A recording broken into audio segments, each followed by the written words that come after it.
Hey everybody, I'm Ian O'Connor from EdjSports, back with your Monday Night Football matchup for Week 8. After only the second competitive Monday night game 2 weeks ago, last week we got back to the snoozers. The Patriots had Sam Darnold seeing ghosts from the start, and the game was over in the first quarter. Unfortunately, we shouldn't expect much different this week, as we're treated to, or maybe even tricked into, watching the drowning Dolphins visit Heinz Field to take on the Steelers. Today, I'll break down a few aspects of this game using Football Outsiders' proprietary metrics.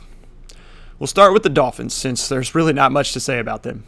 They are bad, historically bad. They're the second worst team overall through 6 games since 1986. Their defense is the worst defense ever through 6 games in that same time span.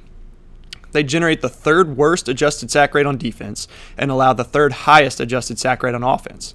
But they're actually not the worst offense. They're 31st, just ahead of the Jets.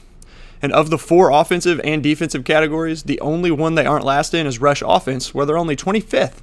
Now, for a fan base that doesn't have much optimism other than for the number 1 draft pick, that's a cause for celebration. Now for the home team.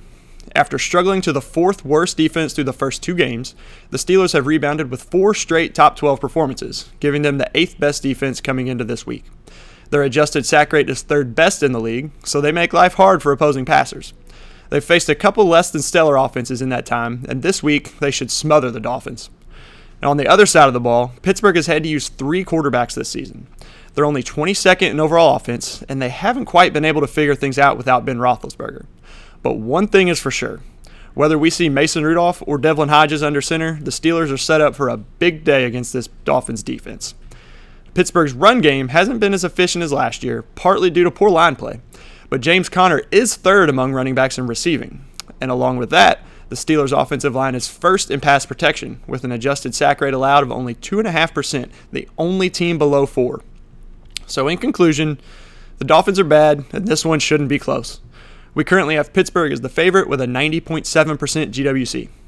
Try and enjoy the game, and join us again next week for a preview of Week 9's Monday Night Football game. And don't forget to follow us on social media at EdjSports.